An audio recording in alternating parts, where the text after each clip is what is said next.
Jack. I did say to be quiet, not scratch your mic. Oh, am I using that mic? Hang on, let me change it. Yes, you are. Anyways, it was perfect timing. I hit start, and you start making that noise. It was funny. But anyways, well, welcome, guys. Welcome to RC Talk. Tonight, what I want to talk to while working on the RCs is basically talk about cameras and different cameras, different microphones, different stuff that you guys use, the stuff that I use to do my video, and what I think visually for me, what I like to use. It might be different for you guys. Creation of a video is basically in the eye of the beholder. If you think it's good, then it's good enough for you. But please do take criticism from other people also. It sometimes helps evolve and makes things even better. I got an open ears and open heart to actually listen to people what they have to suggest. So anyways, that's what we're going to talk about. Excellent. Great introductory there, Tank.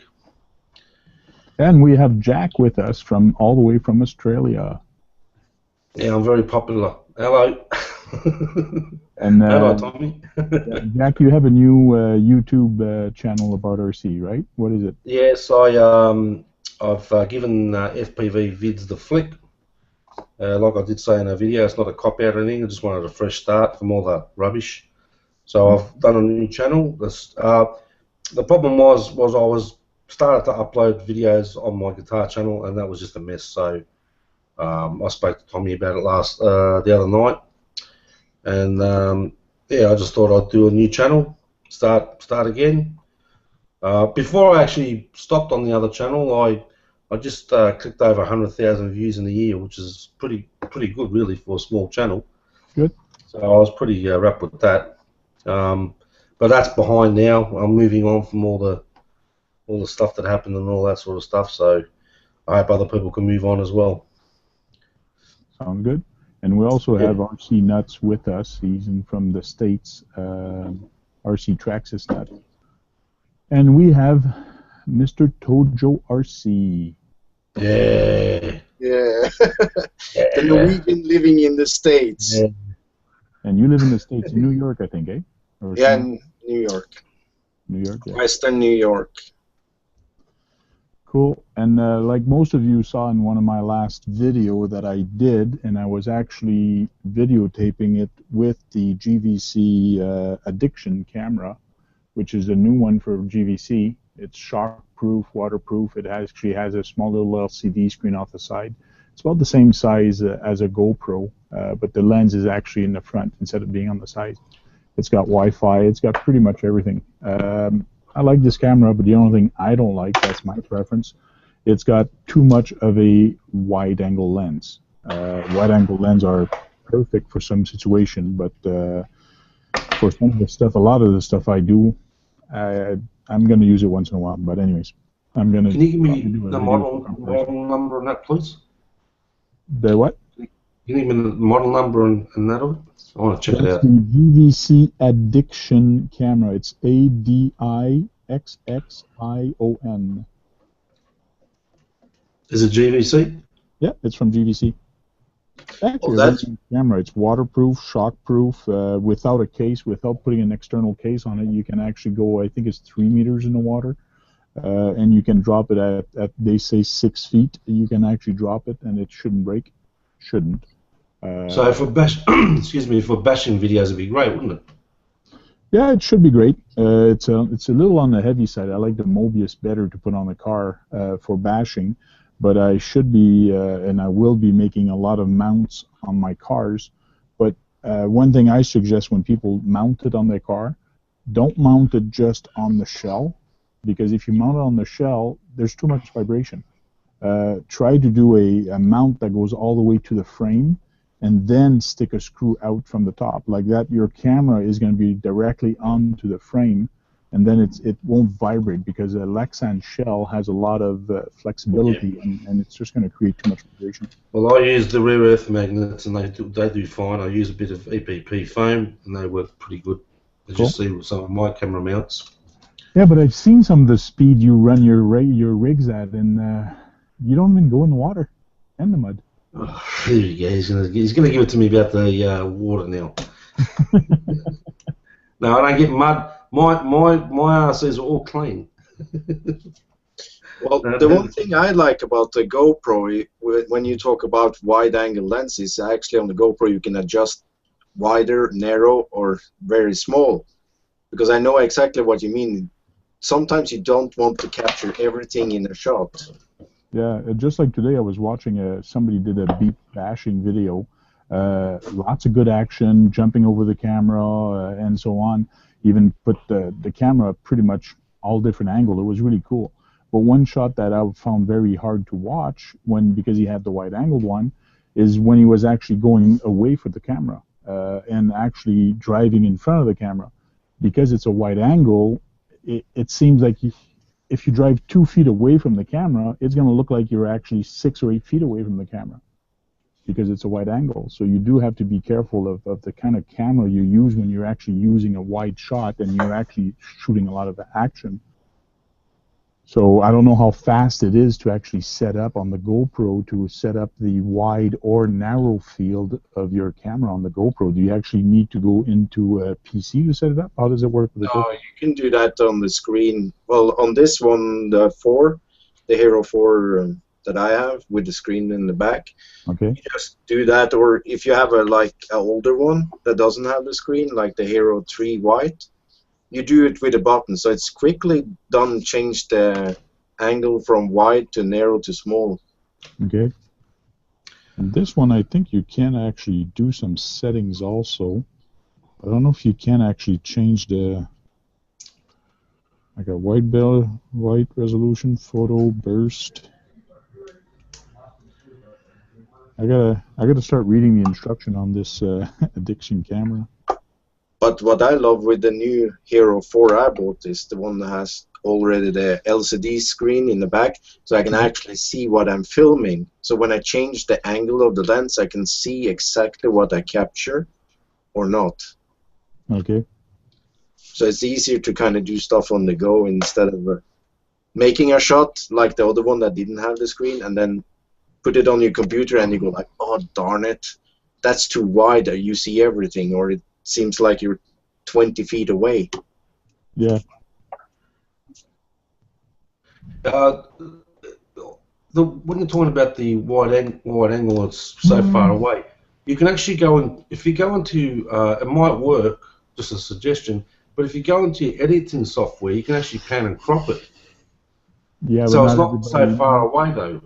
Not everybody has good editing software to do that. Yeah. Hi Tony. Yeah, that's what I thought. Push it back, and you can when you go into your. I use Sony Vegas, but you can pan and crop and zoom in a bit more. Yeah. Not to the fact where it's going to just pixelate and all that, but you can do it so you can come in. Tony is the man who will tell you about it. He's the video man, production guy. Hey guys. Hello. Hi Tony. Sorry I'm late.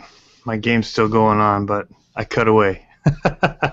Well, you can have it in the background kind of playing or whatever, but... yeah, I've got it up there with the volume muted. Cool. And if they score, just let us know who you're watching. We're watching the Wings versus the Lightning. Detroit versus Tampa. So, but yeah. You're taking for Tampa. Oh, I'm going for Detroit. Detroit? Okay. Yeah, but anyway. That is sports. I know you guys that like sports. Yeah. Hockey. Here in Canada and U.S., hockey's a big thing. It's a big thing, huh? Yeah. Yeah, bigger in Canada, actually. Yeah, well, you guys got a big game coming up later on, huh? Yeah, well, we had one yesterday. We won. We stayed alive. Yes. So Ottawa's alive. Ottawa's my team. Okay. A lot of guys are making fun of me on Facebook saying, you're taking for the wrong team. You're taking for the wrong team. Well, no, I'm going to stick with Ottawa. Even if they lose, I don't care. It's my team. Yeah, that's how I am. So what are you guys talking now as far as cameras go? Are you into that talking or? Yeah, we started already without you. No, that's good. And I started talking about wide-angle lens, using the camera with wide-angle lens, doing action shot let's say you're like the one I saw today on the beach, because the wide angle lens is so wide on the GoPro or some cameras. If you do action shot, you got to be careful because your car, even though it might be close, is going to look like it's 8 feet away or 12 feet away. It's going to look very far and very small. Yeah. Yeah. What's nice about them though is you can get them super close in tight areas, and it has a really cool effect of making things look huge. But I guess if you really want the scale look though, you want to be on a zoom lens because then it makes your truck look. Yes. For scalers in particular, it makes it look more life size because of the way it makes it look in their surroundings. It just feels much more scale. Yeah, and just like me, like I was mentioning, I got this with my air miles, which is pretty cool. I ended up paying nothing for this camera, but it's a GVC Addiction camera, and it's got a wide-angle lens. It's very good time lapse. It's got everything in it. It's got Wi-Fi. I can preview on my phone. It's got all the toys and giggles. Very nice. But what I don't like about it is it's got a really wide lens, just like the GoPro does. But I haven't figured out yet, and I haven't read the instruction. I'm a guy, so I don't read instructions. Is if I can actually set this one to be narrow field, like you can with GoPro. And I've shot a couple videos of my crawlers just crawling, going in the trails and all that. But that's one thing I found is that if I set the camera there and I drive away with it, it seems like I'm even driving faster than I am because it's a wide-angle lens. So even though I'm 4 feet away, it seems like I'm farther. So I lose a subject a heck of a lot faster than my other camera. Because the other one I like using is this. It's a Sony with a built-in hard drive, and it's got a Carl Zeiss lens, and it's got a nice screen, and it's just an HD camera. And this one is very nice because I can actually zoom, see the things, and it's just a very nice little camera. Yeah. Well, the camera Tommy uses is a beauty. Is that a 600 Panasonic 600, Tommy? Me? No. I mean, you know who has the coolest? Tommy. Oh, Tommy? Tommy's camera. Yeah, Tommy's camera. I thought you said Tony. No, I should call it 550. It's a 550, is it? Yeah, I don't know if you can see. Yeah, that's a ripper camera, that. Yeah. Talk, Tony. When you show something, you have to talk, or the camera won't go on to you. We didn't see that. This is a Panasonic HCV 550, and it's pretty good camera. I'm still learning all the settings. Everything is so complicated. Too much adjustments. Yeah, so it's probably like this one, which is a Sony. This one is a Sony, but it's got a built-in hard drive. It's HD, man. Why won't the camera focus on this? Anyways, camera. It's a XR150. 150 because it's got a 150 gig hard drive into it. 150 gig. So it's a built-in hard drive. So that's what I liked about this guy. But the new cameras that a lot of people start using, and I find are making very nice video, but it gets to be very expensive, are a Nikon camera, a 35mm camera with a big lens. They really let a lot of lights in and all that. Which camera do you use, Tony? Well, I have a Canon 5D, like a Mark III, that I can use. Yep. And I choose not to most of the time. It's a lot to manage if I'm shooting myself doing it.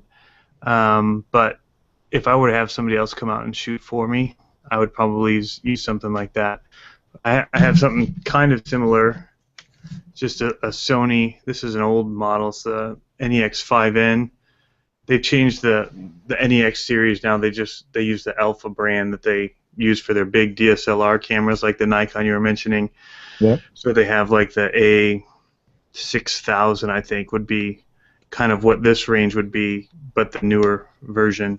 And then they've got like the A7 series, which is a full frame, which would be closer to the Nikon, but in a smaller body like this. And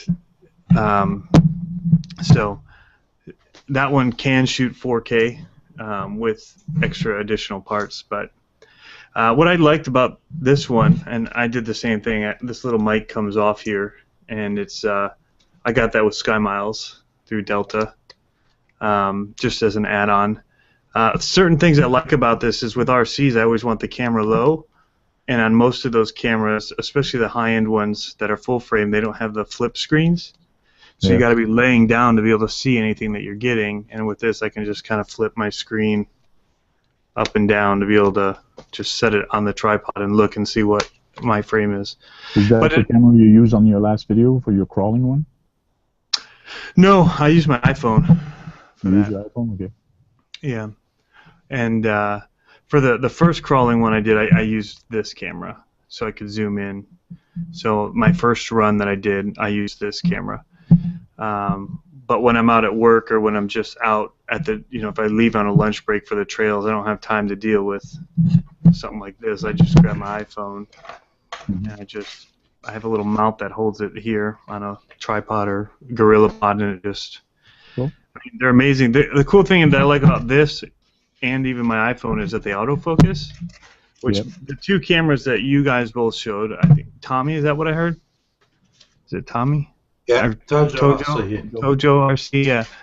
And U-Tank, yours both will have autofocus as well. That's pretty decent. But like the Nikon and the Sony, the autofocus on those is pretty terrible. It's always kind of moving, trying to hunt and peck and try and find what it should focus on. Yeah, and this one, it's an older camera, but I think it's the first one they had it, but you can actually touch a part of the screen and lock the focus at that area, which is a nice feature. You actually can do some pretty nice shots with that when you do that. And it'll just track it?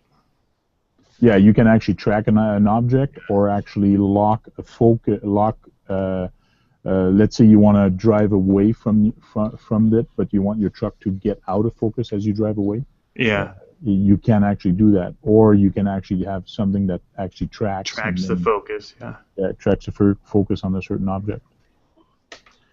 So all those kinds of things are just helpful when you're out doing it by yourself, and that's one of the good things about a GoPro or most of the action cameras is just about everything's in focus. The depth of field that they have is just so large that whether it's right in front of the camera or way out in the distance, the focus, it's based on the sensor size.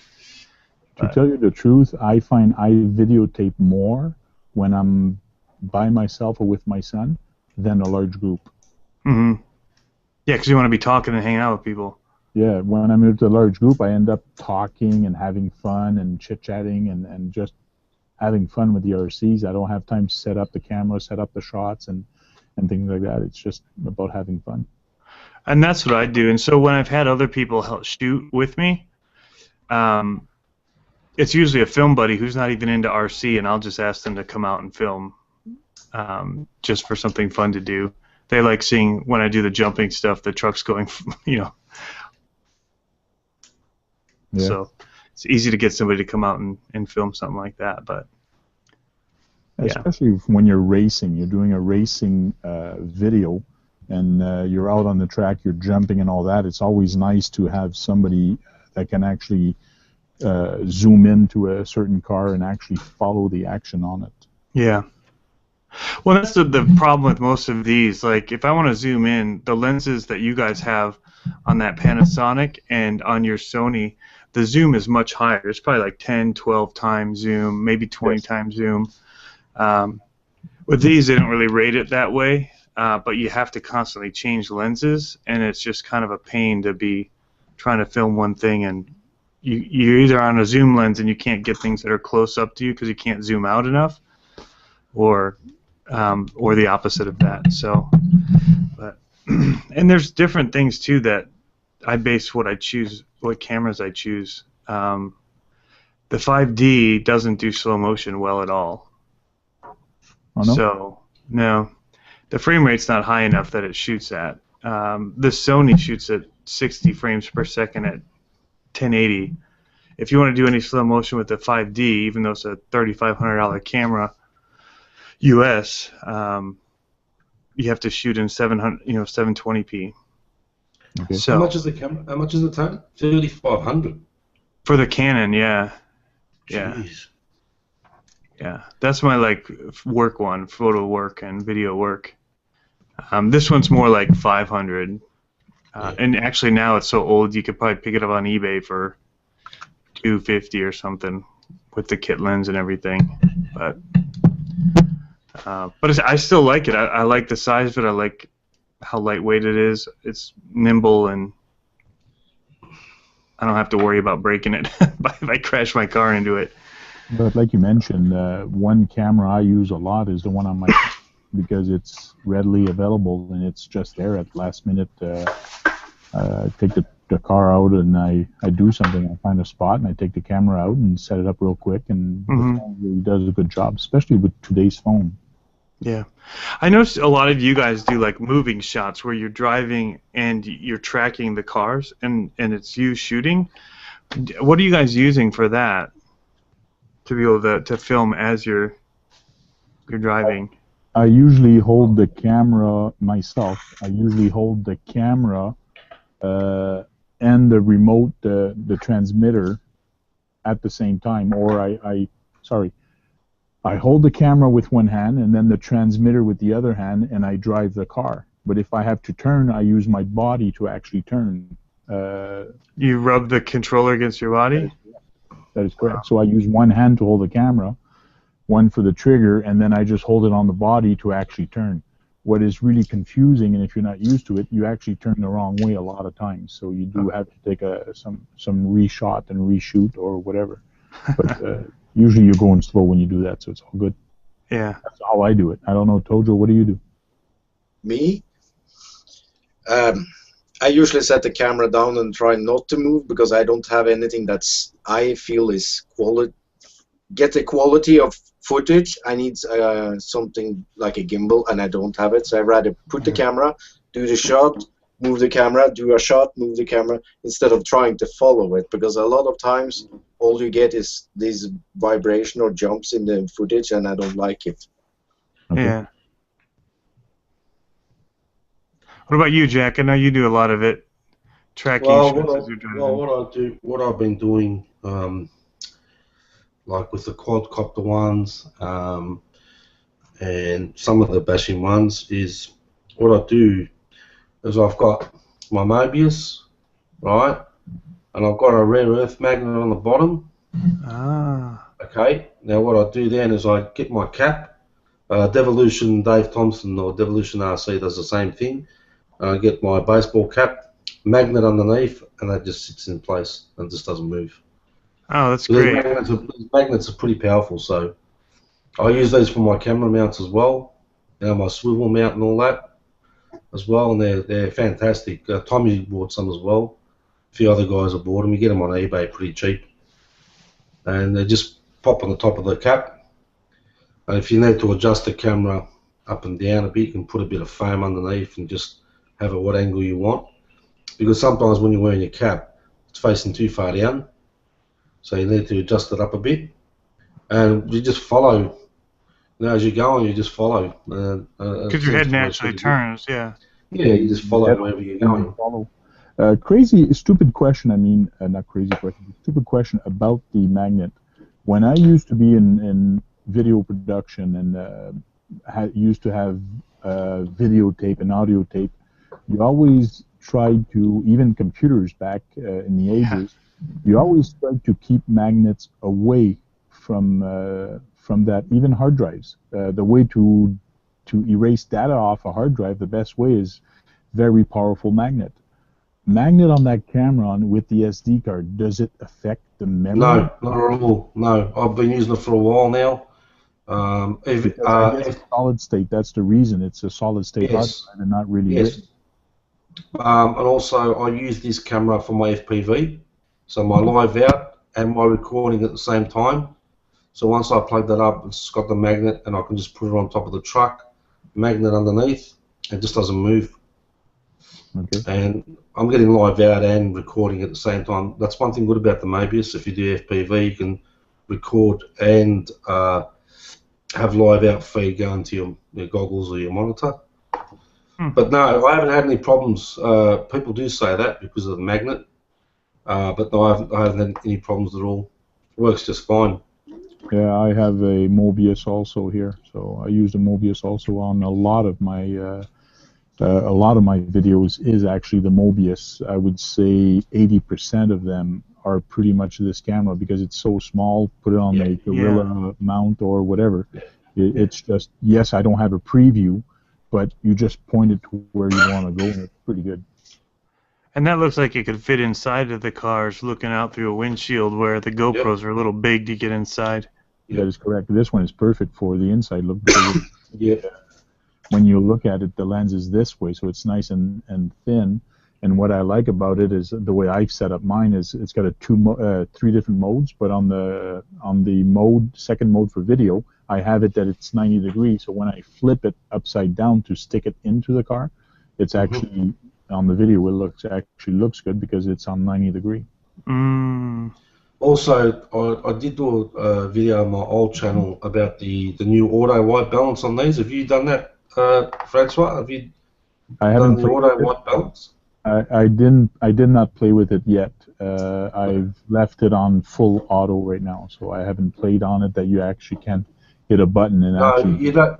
What you got to do if you go into your software and go to the last bit where it's got all your saturation and all that. Yep. If you click it on, if you just put it on auto, just leave it on auto.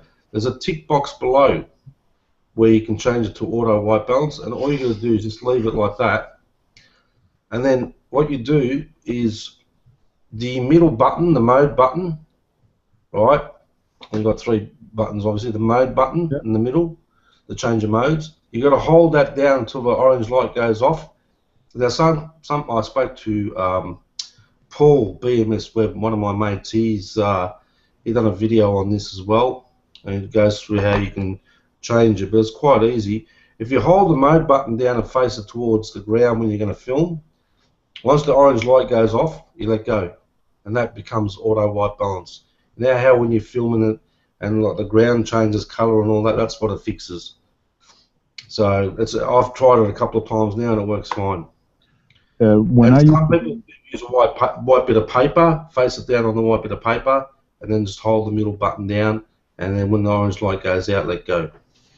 Yeah, that's what I was about to say, because when I used to be in broadcast, that's what we had to use for white balance, is you actually have to zoom into a white piece of paper and actually do your white balance, and it uses the natural light, and it tells you this is what white is.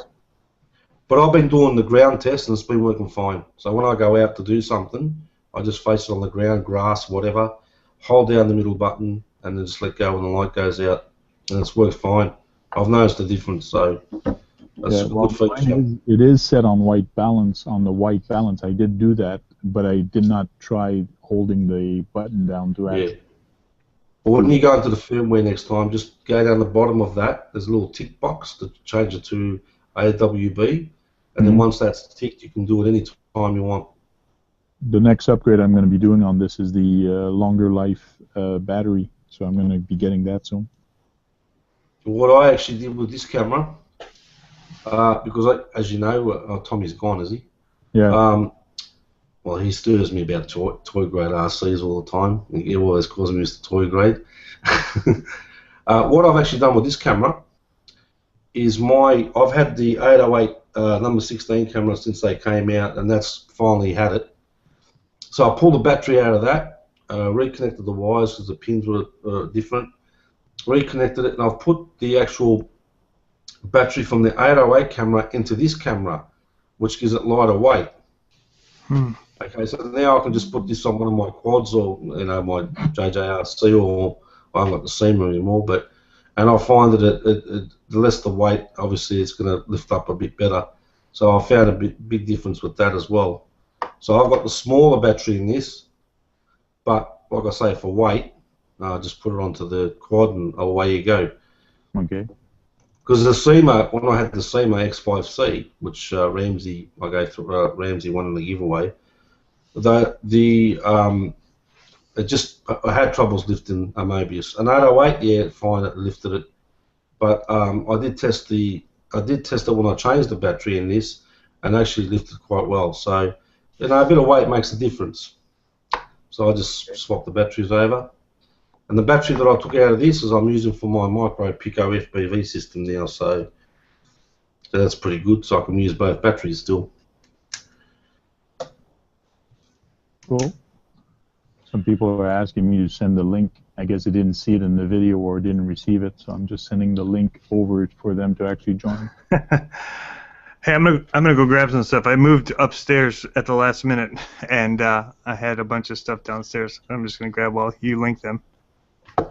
Yeah. Cool. Where did Tommy go? He's missing in action. Yeah, he left a little while ago. We have Mr. Shrimplot that just joined us. Yeah, he just. Hello, Tank and everybody. Hello. How you going, mate? Your audio was very low there for a second. Want to try that again? Is it working now?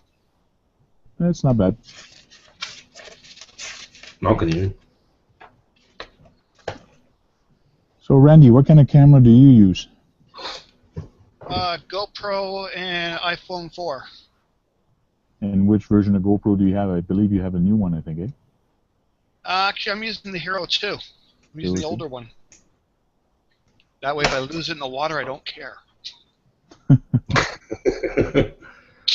Now, why would you lose it in the water? You have a truck, not a boat.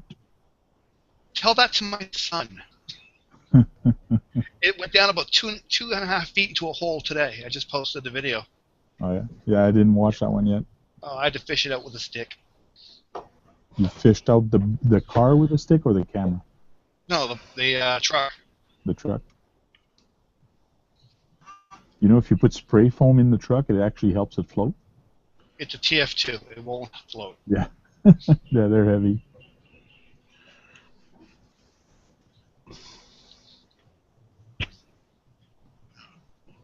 And how long have you been videotaping, and what challenges do you find in videotaping? I know Tony was asking earlier if you do follow shots, and how you actually would do follow shots if you do them. Right now, I'm only using the one camera at a time. I'm going to pick up probably 2 more in like the next 2 weeks or so. And I'll just set them up along where I'm going to drive the truck through. Okay, so you don't actually do any videos that you actually follow while you're driving? Sometimes I do, but not very often.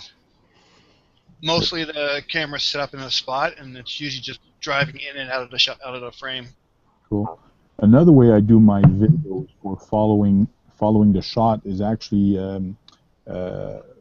instead of using magnet, I actually use Velcro. So I put a piece of Velcro there, and I stick a piece of Velcro under my remote. So when I hold my handheld remote with my hand, it's actually underneath the camera, and I just make sure I point the remote to the camera. And because this is so light and so small, it just sits underneath the camera. Yeah, I've seen some people do that. Actually, Brock does his like that. He's got his phone hooked up to his remote. He gets some pretty good shots.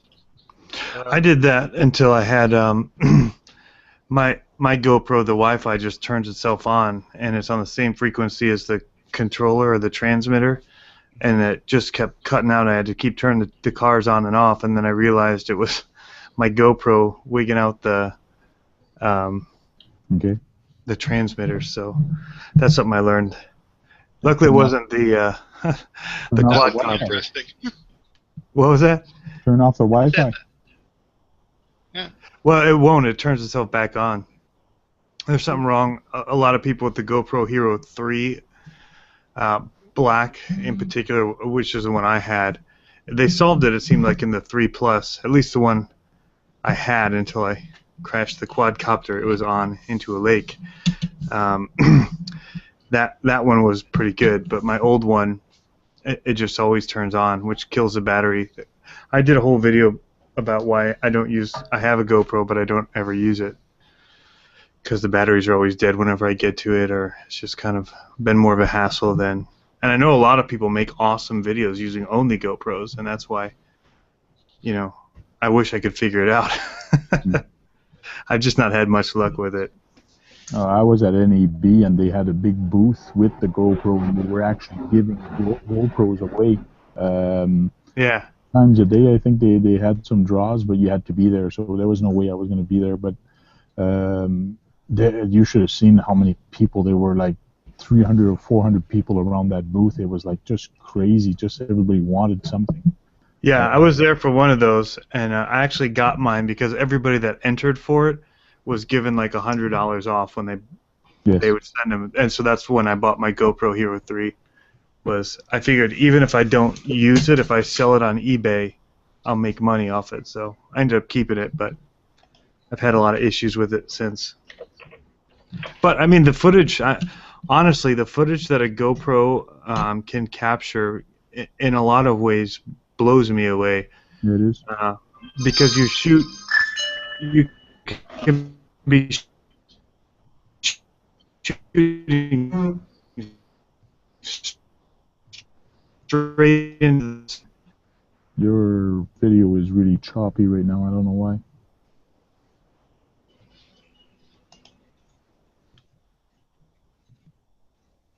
Can you say that again, Tony? The last thing you said? I think he's frozen, mate. Yeah. Tony, you have a problem. Your image is frozen. Might have to get out and call back. Oh, there you go. He's gone. Yeah.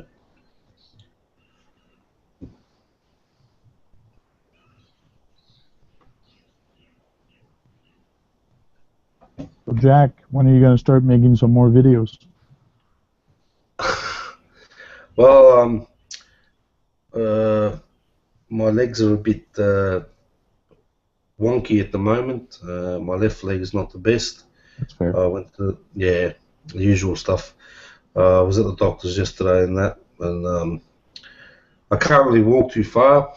So I don't know. I've got a few things planned.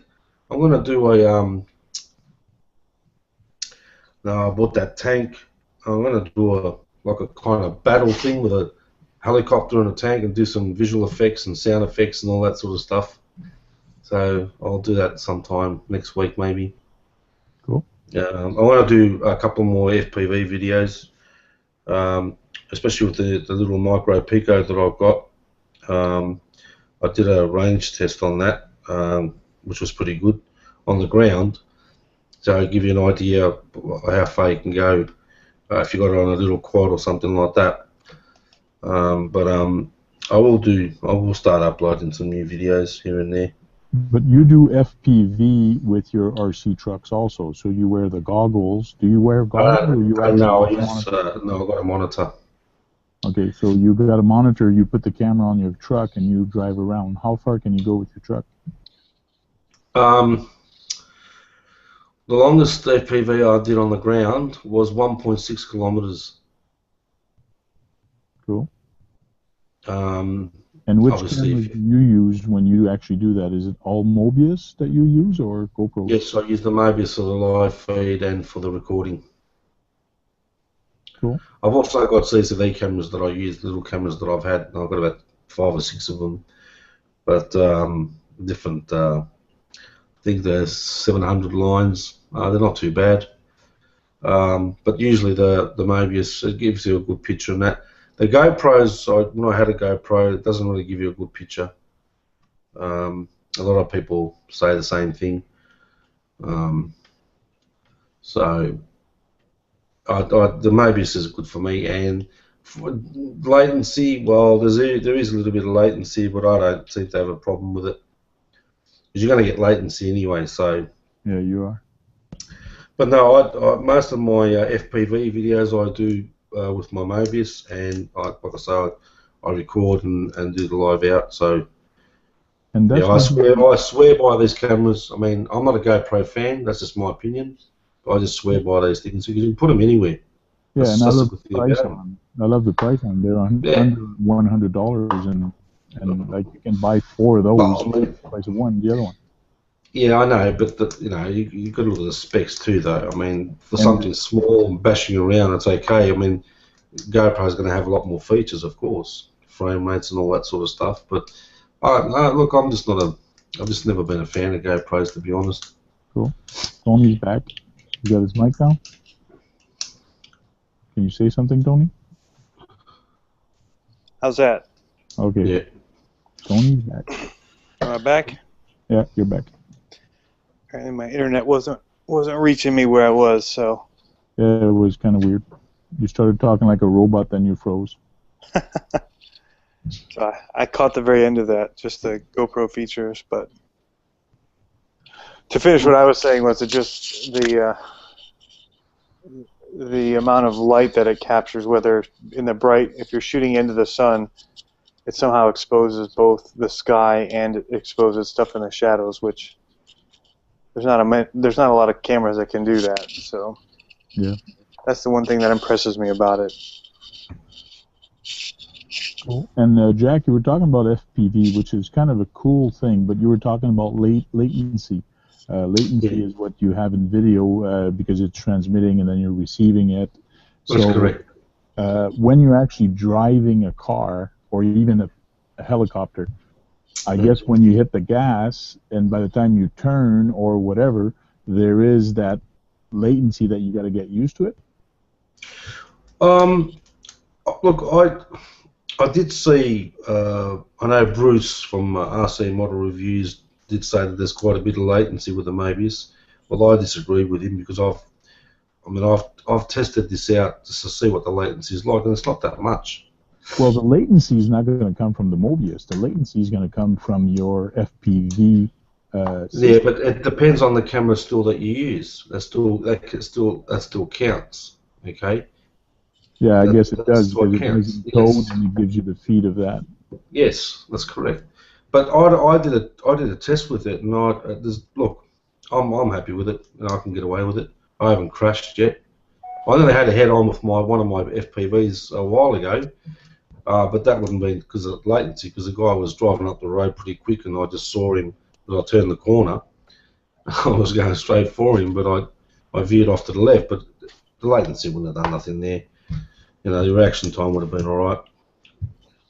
Yeah. But different cameras give you different latencies. I'm not too sure about the GoPro. What the GoPro latency would be, I wouldn't really know. So I'm not really little sure. tiny cameras that you can actually get for FPV, which is just basically a camera that doesn't record. It's just a camera that gives you a live feed. Yeah, CC3D cameras. Yes, like I said, I've got quite a few of those. No, they're not too bad, you know, but they're light. You put them on a quad, plane, whatever, and they work pretty good. Cool. So it's not too bad. Cool. And we have Casey with us. Good night, Casey. Yep. Pardon? I said hello, Casey. Oh, hello. Hi, Casey. Hi. How are you guys doing tonight? We're doing pretty good. We're talking about video cameras tonight.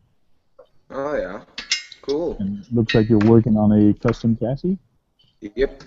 I'm finally starting the cage for my trophy truck. Cool. Oh, that's cool. Yeah, thank you.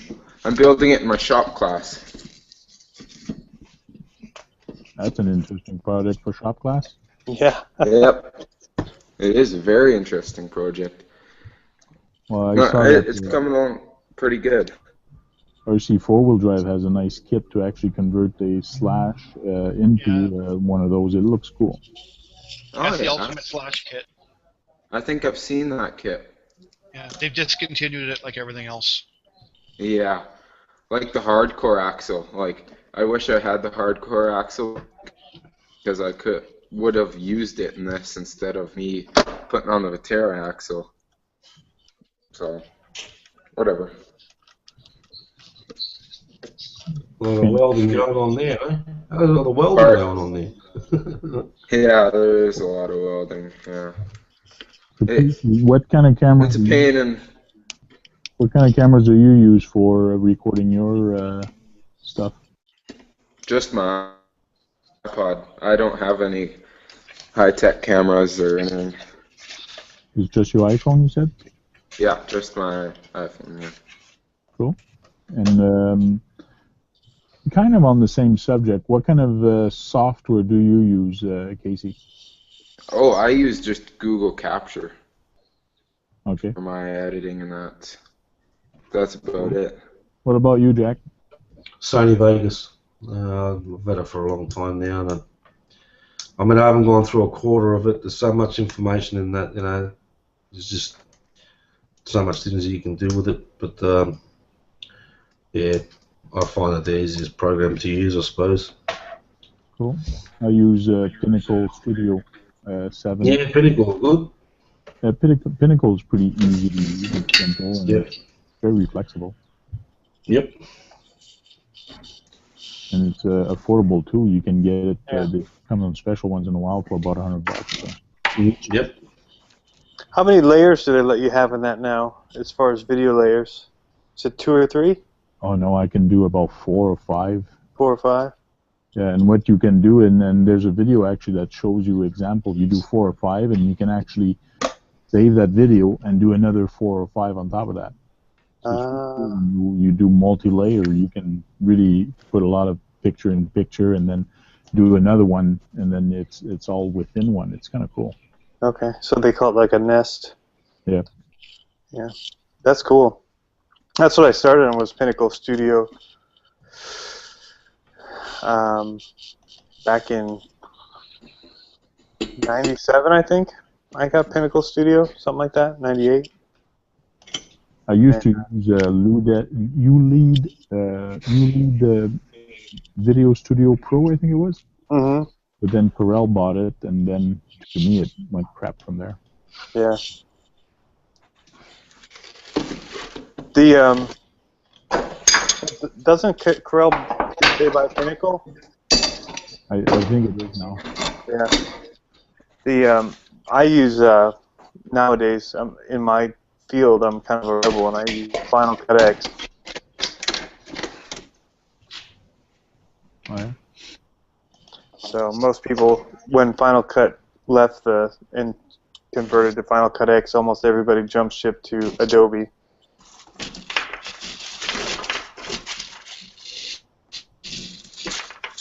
I'm looking how many tracks I have right now, and I got 7 video tracks that I can actually have.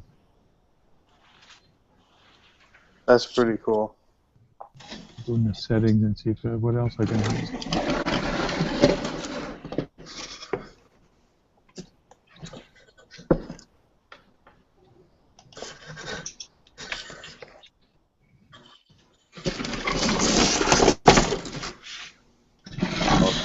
Keep making all that noise. Yeah, I'm just moving some stuff around, that's all. I'm done now. No, if you guys start making a lot of noise, just mute yourself like that, or use a drill or whatever. Okay. Just be courteous to the other people. Okay, sorry about that. Cool. So, Jack, you use magnet to hold your bodies. What else do other people use to hold their bodies on their car? No, I use the magnets for the camera. Yeah, I mean, Yeah. that's what I meant. What do you use to mount the cameras on the bodies? Ooh. What do you use, Tony? The few times that I've done it, I just use the GoPro, the tape that comes with their. They sell those dual-sided tapes mounts, and that's all I've used. Which the problem with that is it's really shaky. It doesn't really get a firm bond, and you're sitting on a piece of tape, so there's not that firm contact. Probably like a magnet or something. Yeah, that's what I found with Velcro also. Velcro does the same thing. Yeah, so if you're going fast, it kind of just jiggles all over. Well, what Tank said is correct. You've got to mount it to the solid part of the chassis. Yeah. That way you get less vibrations. If you just mount it onto the Lexan or whatever, you're gonna get, it's gonna get jello no matter what. Yeah. Right? What I've got a good advantage, the Jeep that Darren Dory built me, he actually put a alloy plate on the top for my FPV stuff. And I can just mount that straight on the top, and it's a solid base. So I'm not going to get much bouncing up and down once I put the magnet underneath. So it's a solid base, and it's quite good. Yeah, yours are really nice. Yeah, so that's well. Also, when I do the swivel mount camera thingo that I made, out of the pole and that, out of the PVC piping, I also use the magnets as well for the actual mount for the swivel mount. I just put the magnet underneath the body, and the magnet goes on top of the. I'll show you example. Got it right here. There's a swivel mount there. So when this is obviously it's going to swivel, but what I do is I mount the magnet underneath the body, and then once I put the other magnet on top, it just sits on top of the car and it just doesn't move anywhere because they're pretty strong magnets. So, and if I need to put a bit of tape or whatever just to keep it steadier, but it works quite well. And when you see the camera on the end balanced out, all the jumping and that's more not from this, it's the car. This stays in one spot because it's balanced out. So, and I use the magnets on there as well, but it's a bit hard to get the right mounts on especially on Lexans and that on the plastics. It's a bit hard because you're going to get, I've seen some videos where they're just unbearable to watch because they're just all over the joint. Yeah. There's just too much bounciness and all that. Yeah. What is it you want to show us, Casey? No, it's nothing. I just have the camera mounted or my iPod set up just so it's all good. So where do you mount your camera? Do you usually you do use your iPhone, but do you mount your iPhone on your truck, or you always do a still shot when you do your videos? Still shot. I don't mount it on my RCs at all. I don't want it breaking at all, so it's all good. Cool. What about you, Shrimp-a-Lot? Well, both of my trucks are hard bodies, and I actually have roll bars in the beds of both trucks. So I can actually attach right to the roll bar. Nice. That's But I leave it a little bit loose. I just leave it loose enough that if the truck takes a really hard hit, the camera will just fold back down into the bed. I'm looking at another hard body. I want to try to mount the GoPro inside the body in the cab and just not have a windshield on front. That way it'll always have a shot coming out through the windshield with part of the hood in it. Yeah, that sounds good.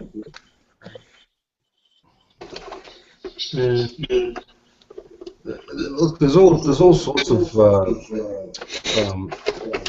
ways you can mount cameras. I mean, I've experimented quite a bit with camera mounts and that. I went for a stage there where I did a whole series of the swivel camera thingo. I also did a cam drive one where I put the Mobius underneath the Jeep. It just shows you the drive and that. I mean, I've seen shots like that. Yeah. But yeah, you can also what I actually did as well is I've got an alloy plate that I use as well, and that's also got a magnet. And my Mobius, I've got Velcro here, and my Mobius sits on here. I can put it whatever direction I want. And then this sits on either the back part of the Jeep or car or whatever, the touring cars that I've got. And this is pretty solid as well. You're going to get a bit of bounce here and there when you go over bumps. That's just natural. But that's just another way I've found of doing a mount. Also, as you can see, there's holes here. Right? I drill these holes out, and they sit on the body posts. Right? You can mount them to your body posts and then pin them as well. Okay? So once those holes sit on your body posts, you just put the pins through, and that's another mount. So I just think of other ways of doing different. I just like camera mounts, different camera mounts.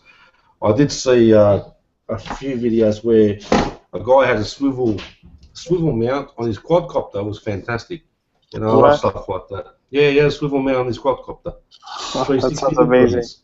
That was He had Father Christmas. It was at Christmas time. He had Father Christmas on it, riding in the quadcopter.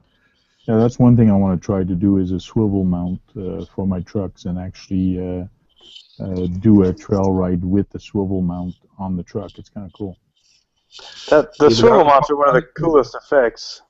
Yeah, but the only problem you're going to have with doing trailing, if you're going to go over rocks and stuff, you're going to get bouncing too much. Like your swivel mount will just, you're going to have to balance that so well, it's just going to go, back and forth, back and forth.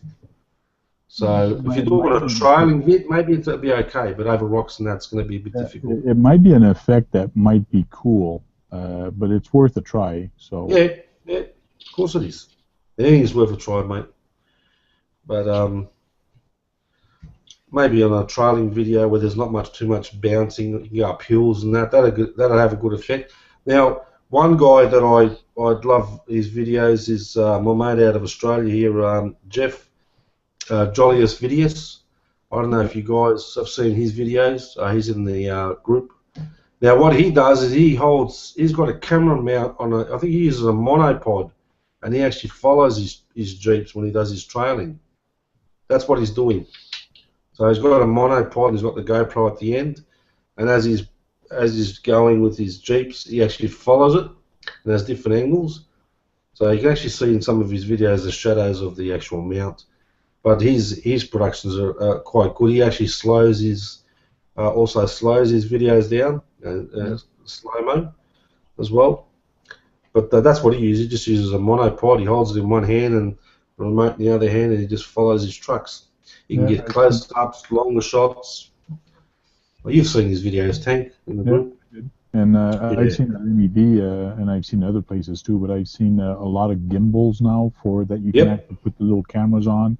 There's a whole bunch of different manufacturers that do all kind of different ones, non-motorized, motorized, that you can actually get down and really do some very neat shots, but it gets expensive. It's like $300, $400, $500 for those, but if you're really serious about making good production, you don't have a choice to pay for the money and get this stuff. Yeah, they're not cheap, the handheld gimbals, or 3-axis gimbals. I saw some on eBay. They were like, I think about $380. I know Aaron did a video, the skid video, where he was riding his skid board, and he had the gimbal facing him and stuff like that for steady shots. But they aren't cheap. I mean, the gimbal mounts for quadcopters and that are cheaper than the handheld ones. Well, most of them are, but they're handheld ones. So I had the Feiyu, Feiyu G3. Okay. I think it's the Ultra or something. The Ultra might be the new one. And those run about $279 US on Amazon. Okay. And it's a 3-axis gimbal, just a metal pole, and it's got a couple different settings that you can click on the switch based on how many times you click it, as far as how the gimbal reacts as you move, whether it always keeps the camera straight whether you move or not, or if it'll adjust sideways but not up and down. You can lock it so that it only will move with you left, right. Or you can do it so as you tilt, it'll slowly tilt up or down. It's pretty sweet, but it did have a whole lot more bounce in it than I thought it would for a gimbal. Yeah, I mean it definitely took a lot out, but it didn't take out as much as I would have expected. And Is that a calibration issue though? No, it's just movement. It's more. You just, when you're walking is the main problem. I mean, if you're standing still, it's pretty smooth. If you just kind of pan across something or up and down. But if you try and move... That's the whole idea, Tony. If you're walking, that's the whole idea of the gimbal. It's just steady it. It's smooth, but you still feel like you're walking. Yeah. Well, that's unusual. Yeah, I mean, I did a test with it and without it, and it's definitely a lot better with it. But it's not as smooth as what the gimbals do on the quads, where the quads, it's unbelievable how much it seems to be moving And when you Yep. watch the footage later, it just looks like you're on a tripod, and you're like, how in the heck did they do that? So, Yeah. yeah. But, Well, I did buy a 2-axis gimbal for my Mobius from Hobby King, but that was an absolute fail. Me and George Stephen were up a couple of nights trying to work out the configurations, and you see when Hobby King bring out their products and how easy everything is set up, and that they told you that to actually put it all together, it'll take you 15 minutes. Well, it took me half a day to put together. It wasn't 15 minutes because you got to build it from scratch practically. Yeah. It cost me $115, and it was just a lemon. yeah. The good thing about that is I get a lot of parts from Hobby King, and I got to know Mark out of the New South Wales warehouse. And all I do is just ring him up. Even if I got something sitting here for a long time, I just ring him up and say, look, I'm going to return this, and he'll either refund me or give me something else. But that was an absolute lemon, that thing. Mm. It was a shocker. It cost me around about $115. So I got my money back on it. It was terrible. Yeah. It You was were made somebody. for the Mobius. It was made for the Mobius, so you know. You or somebody posted one, like a Chinese gimbal. It might have that was on sale or something for like $55. Was that you, Jack? There's somebody posted a gimbal to the Brotherhood Club. It was really cheap gimbal. Oh yeah, that's the one I looked up on. That's on Banggood. Yeah, I ordered something like that from eBay, and I burned because it came with options. And instead of having the 3 leads coming off of it, the wires, into a single mount that are locked to put in, you had to try and figure out which one went onto which pin, and I burned it up. Trying. They should be color coded. They were, yeah, but it was wrong or something. I ended up having to get another one. Yeah, so And then the second one, I just didn't even bother powering it to it. The second one gave a lead to just plug right into the battery. You plugged it into the balancing port, I guess, on the LiPo, and then it powered the gimbal from that. And I just said, screw it, I'm not going to try and wire it to the ESC. And so, but it still was junk because I couldn't get the camera. Because I couldn't mount it to the ESC, I couldn't get it to tilt or do any of the functions. So I was trying to put the shims in, but the way that they weight them and they try and balance it, it was hit or miss whether it actually leveled well. So I had to keep turning it on and or unplugging it until I could get it to level out properly to fly. Well, that's a terrible QC issue if they've put the pins the wrong way. Mm-hmm. You know, you're going to fry it straight away once you plug it up. You know? Yeah. Yeah, I don't know why. My buddy is the one that told me to order it. He had one, and I looked at his, and it had a solid 3-pin connector that just slid onto the to the power or to the ESC, and not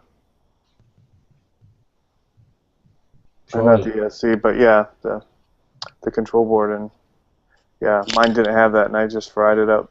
So it's one of those learning experiences, and then the second time around, I just went with the built-in camera because I flew the other quad into Lake Titicaca in Peru, and so I had to get a new one, and I got it with the integrated camera because you get the FPV, everything's so easy. You pull it out of the box, and that thing is flying in 3 minutes, capturing video. No dealing with GoPros or any of that stuff. It's pretty slick how the software works through Wi-Fi. Cool. Hi, Johnny. Little brother. He disappeared. You scared? You say hi, Johnny. I scare a lot of people, I think, mate. Yeah, did he leave already? No one should be scared of me. Well, have you looked at yourself in the mirror? Yeah, I know, mate. Every time I look at myself in the mirror talks back to me and says, "What's this?" You're just mean. Does anyone have like a crazy shot or really interesting shot that they've seen or done or pulled off camera-wise? I mean, Jack, you guys, I think you were the first person I saw with the swivel mount on the RC car, and that kind of blew my world. I'm like, what and how? I remember posting to you right away, being like, how do you have that attached to the car even? But yeah, I mean, So there's quite a some few. people do cool stuff. Yeah, there's a couple of guys. I did a couple of little reviews about how it's made and that, but they weren't the best videos. But there's a couple of guys. A guy that puts, I forget his name. He actually goes step by step on how to make it, and he puts it on his Stampede. And that's fantastic footage. He used a GoPro. Now the problem is with me, because I'm using the Mobius, is you're going to see the pole. Where if you see his video, he mounts the Mobius underneath, and you don't see the pole. That's the better thing about it, because the pole's an eyesore. So I've got the mount because the Mobius is so small. Obviously the GoPro's bigger. So once he puts it upside down on his pole, all he's seeing is his car. Zimmy done the same thing. Zimmy 1958. When he saw my camera mounts, swivel mount, he went and done one as well, and put it on his Stampede. And came out fantastic. Yeah. They got a little more ground clearance to work with, too, to allow it to sit lower. Yeah. Well, that's where the balance comes into it as well. You don't want it to, just with mine, sometimes I don't balance it too good, and sometimes it just goes a bit too much, and the camera actually hits the bottom or the road. So you got to really balance it out as good as you can. Hi, Johnny again. Hey.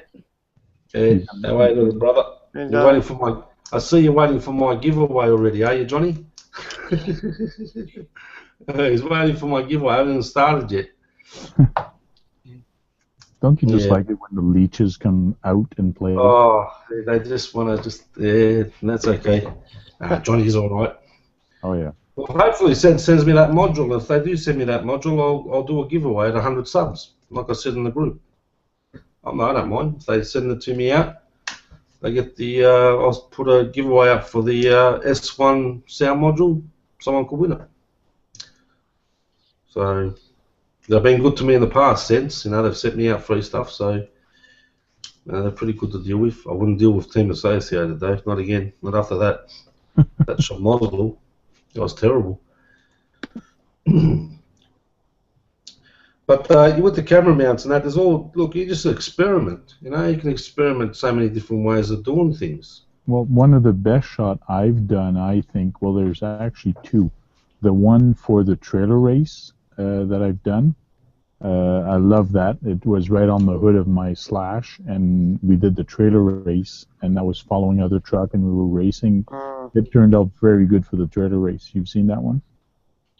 Yeah, that's a beauty, that video. You see that one, Tony? Yes. You could have got backwards and forward shots on that. Yeah, just tracking.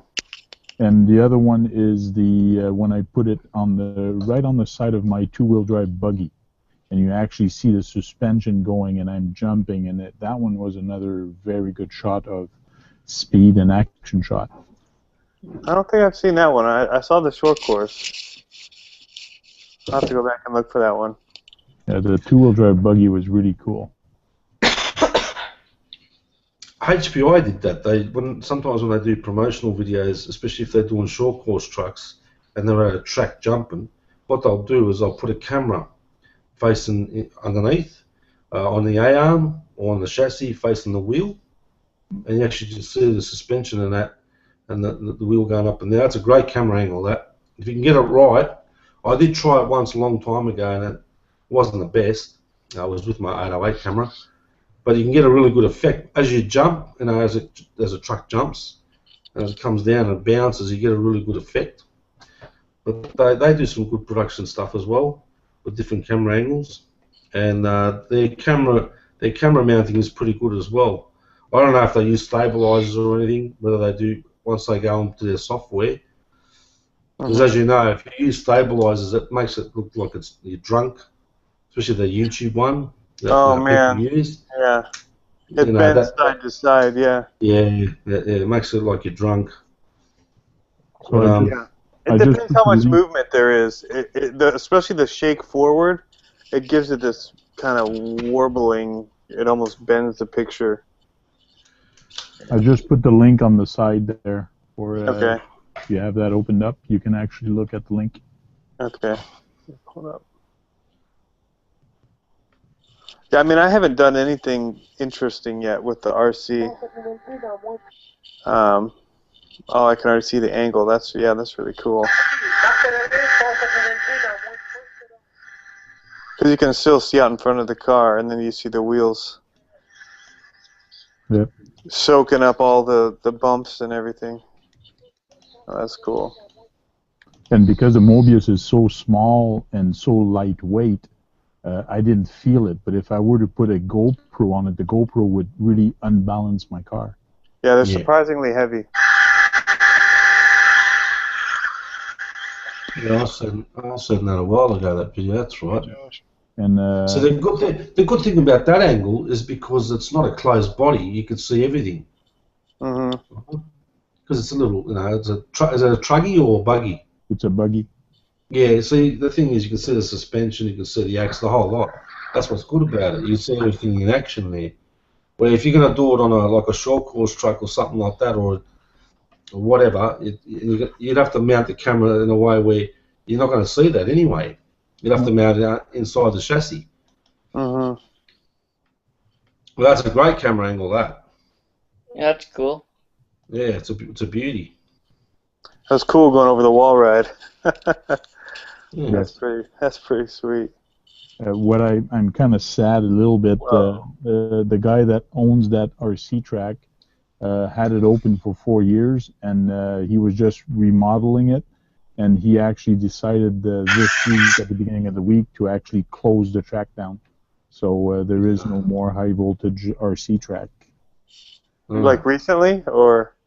Just this week, he actually mentioned that he's not reopening. He's 2014 was the last year. In other words, there won't be no races this year. Wow. It's kind of sad. Very good. I was bummed this year. They said that they're going to turn our outdoor track into a dirt oval. So we're losing the outdoor off-road track. So it'll be something different. I don't think that's something I would get into, but it's tough, I guess, if you compete. We've got another place about an hour away, and it sounds like everybody's going there for the outdoor course. So they're just trying to offer something different. So we still have something, close enough by if I want to go race outdoors. But we still have our indoor course, which is it's all right. Yeah. Well, what was nice with me is that if I drove to Ottawa, half-hour drive or a half hour, there was a Saturday race. And then if I drove the other way for 40 minutes, I had a Sunday race. So if I couldn't make it Saturday or Sunday, I had a choice of going to either place. But now we lost one place. So, and they were always making, if they had special event, that they weren't stepping on each other's toe. They were in communication and they liked each other, and they actually go race there once in a while. So it was fun having two different places. Yeah, that's too bad. Yeah, I wonder why these two places didn't do it that way, where they just offer it on a different day. That makes complete sense. When I raced bikes, that's how it was. You could either take in 2 races on a weekend, or you could go to the one that worked better with your schedule. So, but yeah, I haven't tried anything interesting camera-wise. The one thing about the GoPros, you can do the head mounts. That does help, or like the hat mounts, like Jack was saying. They actually make a little clip that goes on your hat. They can spin it around backwards. And what Chris from GCM Racing has told me this year, what he wants to try, he wants to really make his video better. And I've seen a lot what he's been doing, which he's been playing with the focus and hiding the camera in the foliage and actually playing a lot with the depth of field and all that. So he's been trying to really be creative with his angle of cameras, and he's trying this year to see what's going to come out. Yeah. Now that I have a crawler, I might try some more of that. When I was shooting all my buggy or bashing type videos, the trucks just move so fast that it was tough to do if you didn't have somebody shooting to do that. But with the crawler, it should be a little bit easier to do some of those really cool shots with really high or shallow depth of field. And so I'll have to, because iJump RC, the videos that guy puts out are insane as far as having an actual shooter out filming and keeping the shallow depth of field, and just that really soft focus look is very cinematic. Yeah. One video I did was basically a Petrie Island, a trip to Turtle Trail, I think. It's Petrie Island Turtle Trail. And what I like about that video is I was very soft, slow music at the beginning, and halfway through it, I started doing some bashing with my SCX10, so jumping and donuts and playing in the leaf and the water.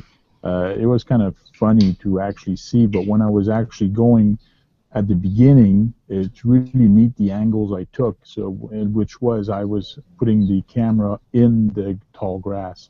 I was driving right almost to the camera, and then I was cutting, and I put the camera right on the bumper, so it was actually black. So as soon as I started going forward, it gave me a nice cut from front to back. So it was really cool little shots I did on that video. I was kind of surprising how it turned out. It turned out pretty good.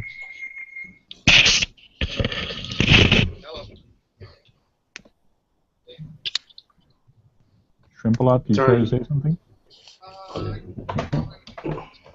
Your mic is very, very low. I can't hear nothing. Hey, Johnny.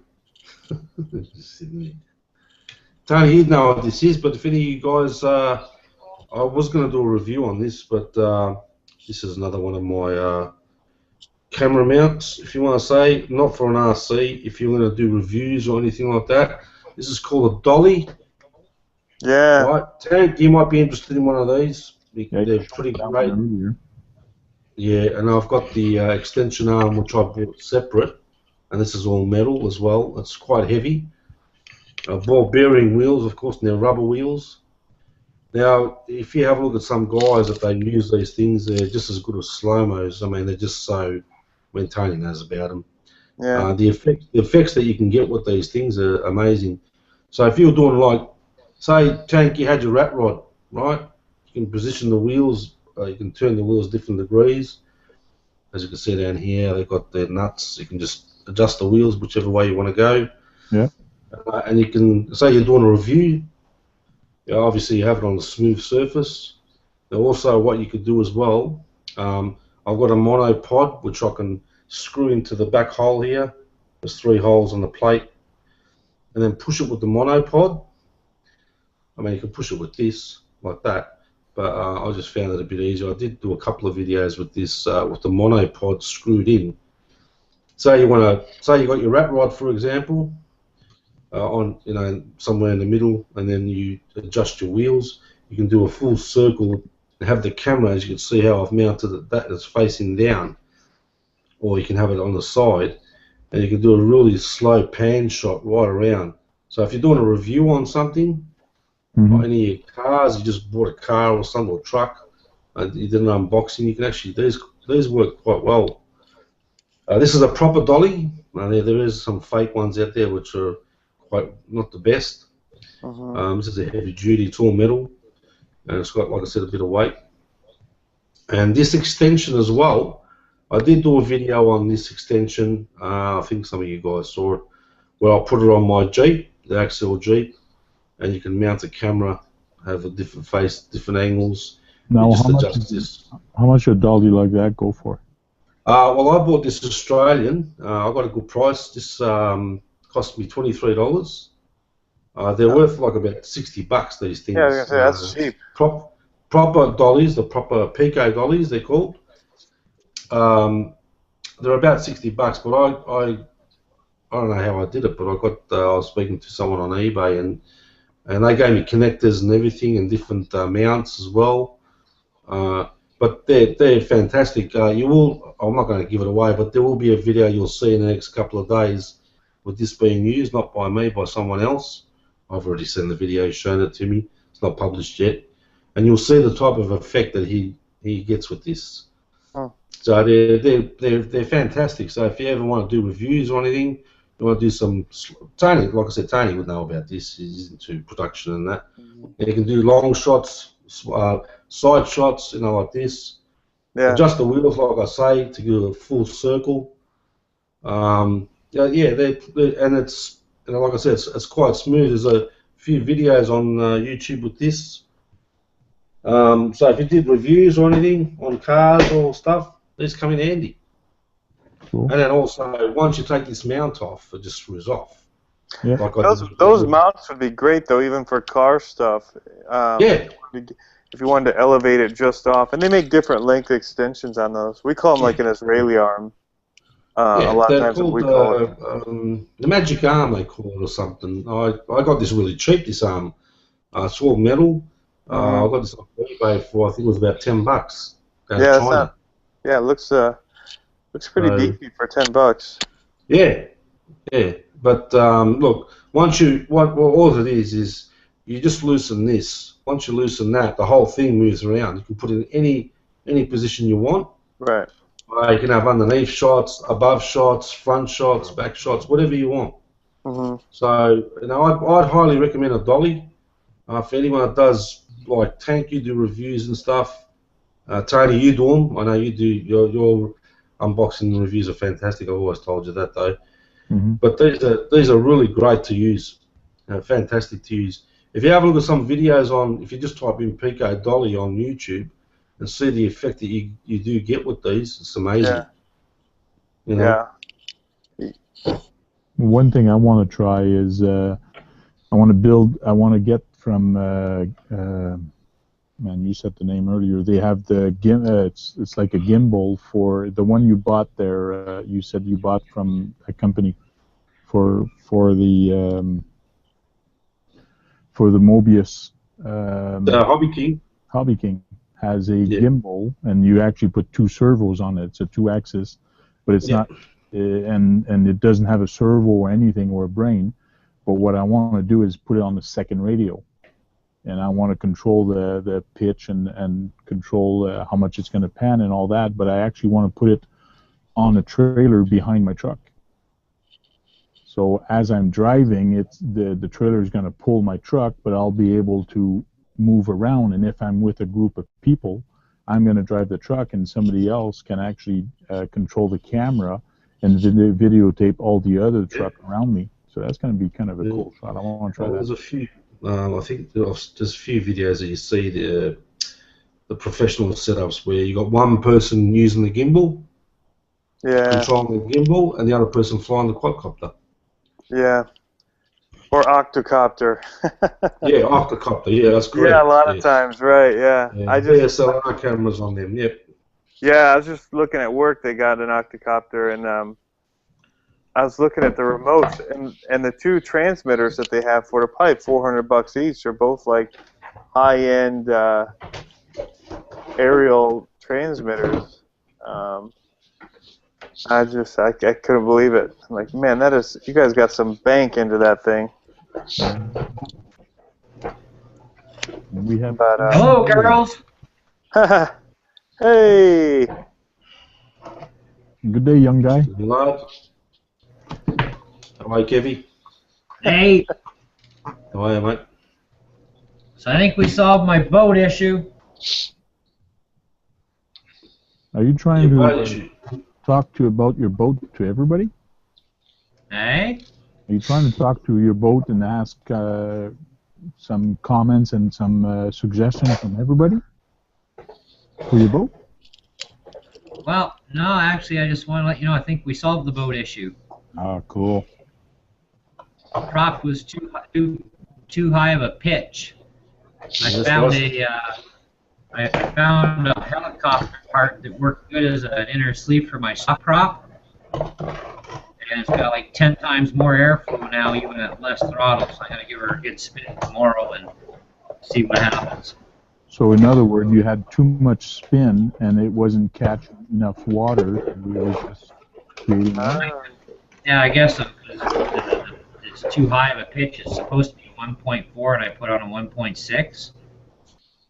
So, and I found Hobby King had a 1.4 in stock, so I'm going to order the 1.4 as soon as I get the money. But in the meantime, I can still use my stock prop because I found a helicopter part sleeve that went inside fine with just a smidgen of play, so it should work out good. I'll find out tomorrow for sure, though. But free spinning, it seems to be balancing okay. Cool. Jack, I muted your microphone. You were making too much noise. You can unmute yourself if you stop making noise. Sorry about that, Tank. I have the control. I am. No, you can mute me. You can mute me anytime you want, buddy. Jack's supposed to be loud. He's from Australia.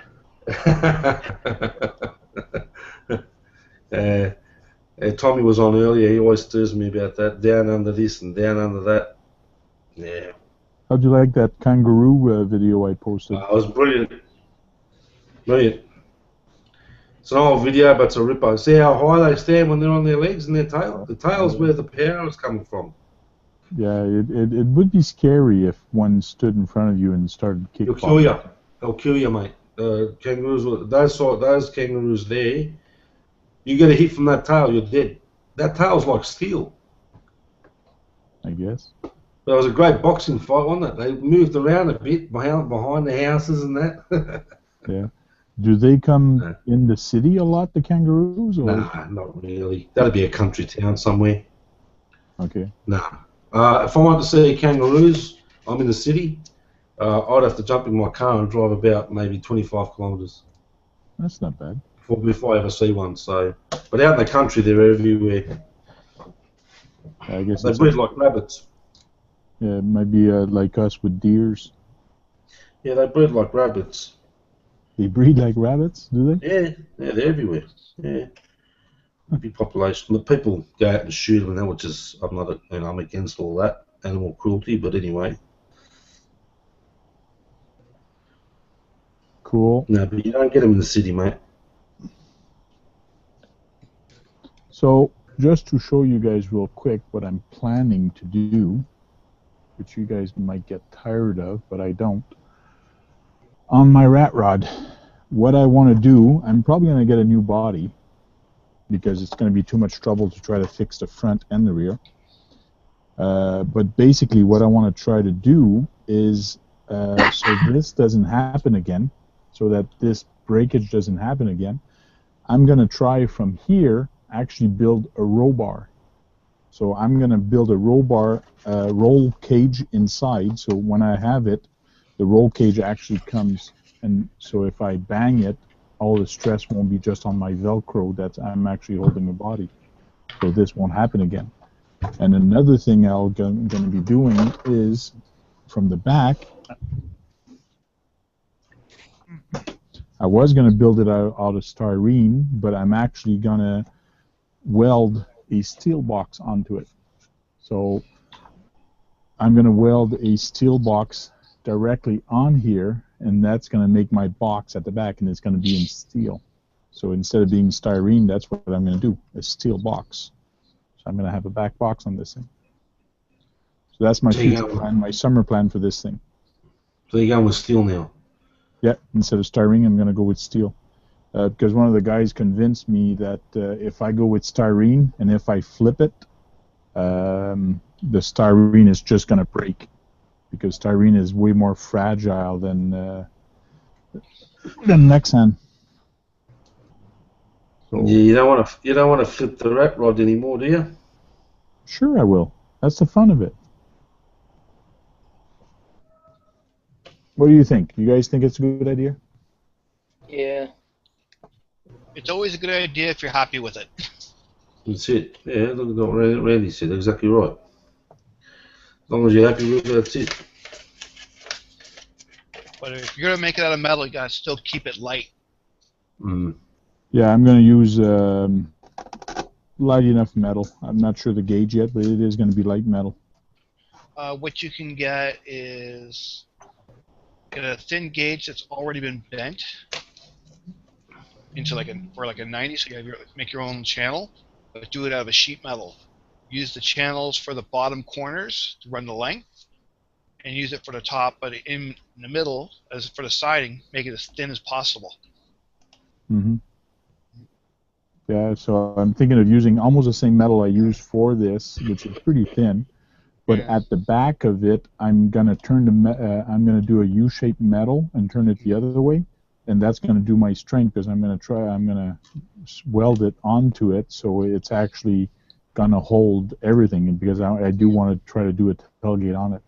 So metal's gonna be this way, but then I'll have another sheet of metal this way, but it's actually gonna be cut to actually allow for, and it's gonna make it look thicker from the back. So it's gonna be. I'm gonna try that.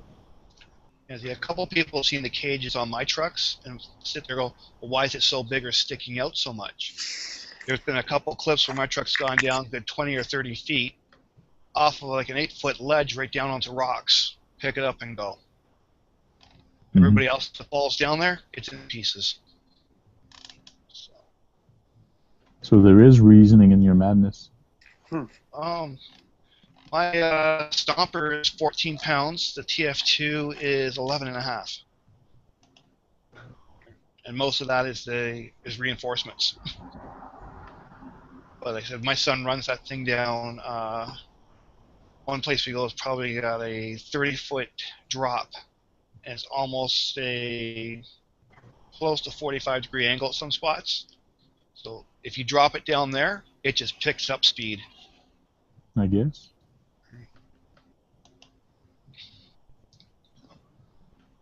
Cool. Well, I think I'm going to call it a night. We've been on for about an hour and a half. I think we've covered a lot.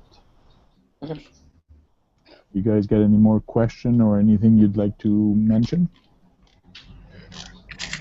No.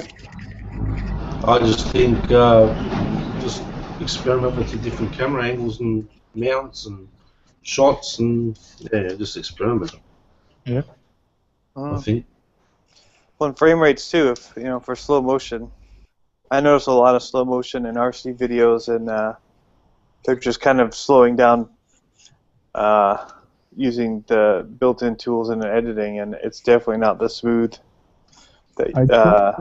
I tried putting my camera on 120 frame a second because this GVC does 120 frame a second. But when I brought it into my editing software, it was in slow motion. Is it because my frame rate in my video is actually 60? It was in slow motion, or it wasn't in slow motion? It was not in slow motion. If I take this video that's 120 frames a second and I put it into my video of my editing software, but my default is 60 frames a second. Yeah. I guess it's going to look slow motion. Right, yeah. It depends. Some of them will kind of interpolate the footage and just speed it up to be what should be. It'll just take away frames. It'll drop frame to make it look real time. But then if you actually slow it down 50%, it should have smooth slow motion because you have those frames that it can use. Okay. So I do the same thing. So I'll shoot it like 120 frames per second, and then I'll drop it into. Typically, I'll do a 24 frame timeline, so I can really slow motion a lot if I want to, or even if I shoot 60 frames per second on my camera, I can go about 40%, which is decent slow motion. But the camera or the editing software usually just drop frames and makes it play back at a normal speed. It won't have that super fluid look to it because it's only showing it in 24 frames per second. But if I slow motion it, or if I tell it 40%, the slow motion that you get is really smooth because it has frames for each of those, the frames that it's drawing it out to. Where some people will shoot it at, say I'm in the 24 frames, they'll shoot it at 24 frames per second, and then they'll try and slow that down to 50%. But the editing software has to fill in those frames because they don't actually exist. and you get kind of a fake slow motion effect, which doesn't look terrible, but it's not as smooth as if you have those frames. And some of the software, like if people are shooting on GoPro, you can actually do it in their app. You can take the footage that you got and tell it that you want it to be slowed down to whatever frame rate you're going to edit in, and it will it'll actually spit out a QuickTime file of the slow motion footage already slowed down. So, but it's pretty cool to see, especially the fast cars when it's in a true slow motion, all the detail that's displayed. Cool. I'll have to try a couple more experiments with this camera. It's kind of cool. So. Yeah, and it all depends on what you're trying to play it back at. If it shoots 120 frames per second, I mean, if you did a 30p timeline, you could get some pretty slow motion footage out of that. So it would even slow down even more than if you had a 60 frame timeline. Cool. I want to check out what are those cameras retail for, Tank? I think it was 300 or 400, the GVC Addiction. Yep. 3,400. How much? 3,400, is that what you're saying? Yep. Well, I can't find any on eBay for some reason. Well, just type GVC ADIXXION. Okay. Oh, I gotta get going now. Okay, thanks for stopping by, John. Have a good night. All right, have a good night. All right, Johnny. Bye. Give me a buzz tomorrow, Johnny. Oh, took off you. Send him a message.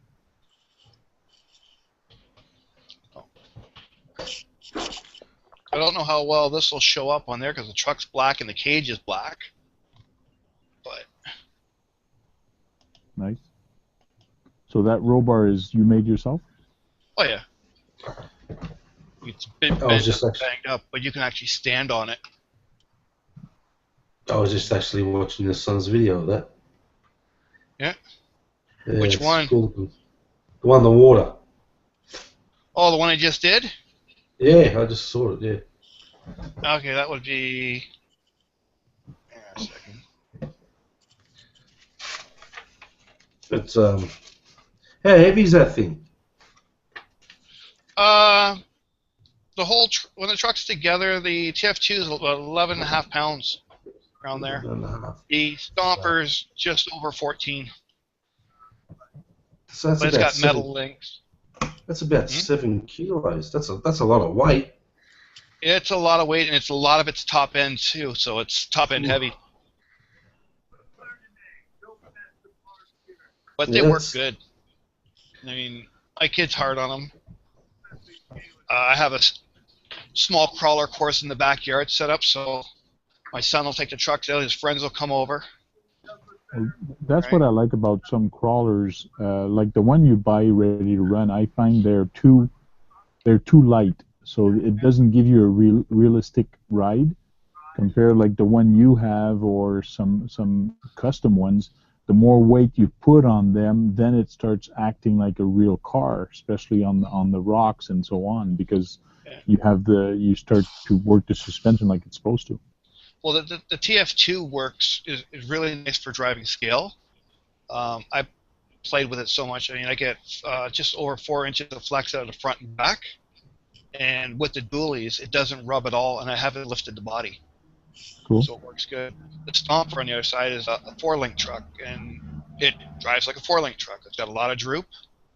And that the only downside is it's got a hard body and it's heavy on top. So it does want to roll. But pull-offs and just having fun with it is great. I'll have it at the actual G6. I'll have it at the RC 4-wheel drive in Ontario. So I'm going to run it in both events. My son's going to run the TF2. Cool. Hey, Tank, speaking of that, have you? We haven't had any hangouts or anything to talk at all about the GCM event and any takeaways that you had from that. I'm curious. I've watched the videos that you posted and GCM posted, and it looked really cool. Yeah, the videos and pictures from that looked really good. I would have liked to have made it up to that one. Well, you were invited. Oh, I was invited, but unfortunately I had to work. No. Well, the event was very good. My son loved it. He's 5, and he came. And cool. after the first run, there was actually 200 flags that you had to go through, but they split it in 2. So the first course was 100 flags, and then you started again. You stopped, had lunch, and then you went again. You started at 101 and worked your way all the way to 200. But it like after we ran the first one, my son was in the middle of the trail and he just took off with me, and we were almost one of the first one to go, which I kind of feel bad. I wished I would have stayed more with the guys, and that's what I did on the second one. But my son was just like a rocket. He was just going with his Wraith. Well, first it was the buggy, the white buggy, the Razor buggy, and it had 2.2, so he could climb everywhere and go everywhere. I had my SCX10, which had 1.9s, which I did very good also with that. If I would have had my TF2 with my 1.55, I probably would have more trouble like the other guys. But I have a video. Actually, I haven't done the editing on it, and I will be doing the editing. My son, at the beginning, there's 2 guys that have TF2s and actually 1.55, and they're trying to climb this hill right at the start, and they can't. So my son gets right behind them, both of them, and he's got the buggy, and he pushed both of them up the hill. Really? So because he had the 2.2s, and they're so like fat the way they're, because they used to be 2.2s, but they're converted to 1.9, so they have a lower profile, but they seem to be fatter. So they were very good in the sand. So he was just pushing them up the hill. It was kind of fun just to see a 5-year-old pushing all these adult trucks up. So it was kind of funny. But the event was very fun. In a way, it was fun because I was with my little guy, but in a way, I wish I would have been more with the adults and actually just have fun playing and chit-chatting with the other, because that's what these events are for also, is chit-chatting with other people. And that's what I missed a little bit, because he was so much in a rush, and I told him, relax, calm down. It's not a race. You got to take your time. Make sure you don't flip. Make sure you don't hit the flag. Yeah. But he was more into the rush because he is only 5, but he did very good, and a lot of people were impressed on how he did. Oh, that's cool. Yeah, it looked just amazing. On the second run, he uses Wraith, and I use this guy on the second run. And I always tell the people that the Wraith is a cheater truck. Because it's got so big tires and it goes over everything.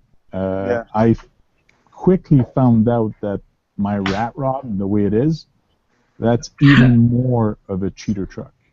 Is it the length of the base or what? It's just because of sheer power of it.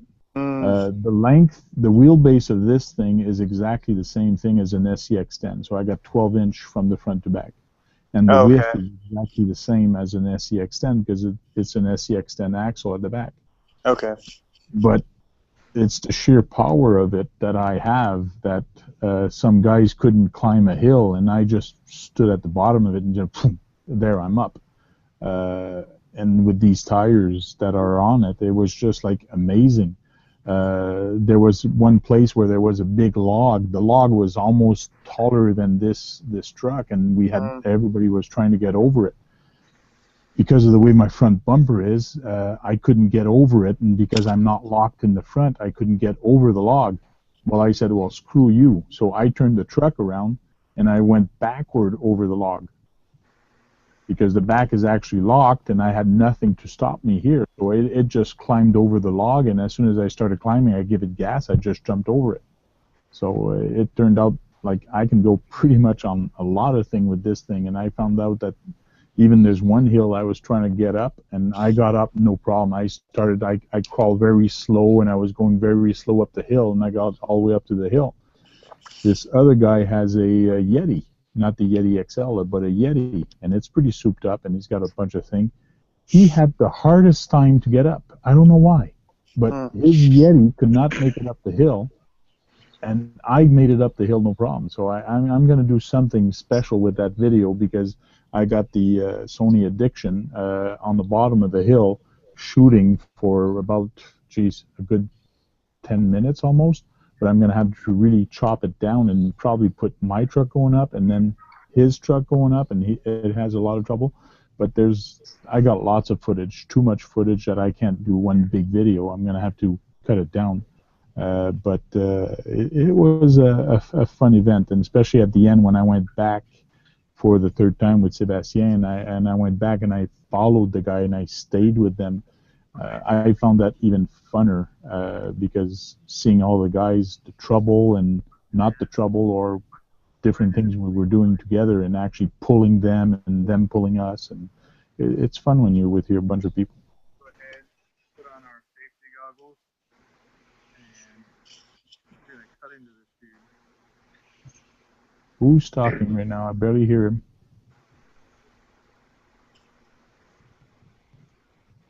Did I lose you guys? No. No. I'm here. Still here. Okay.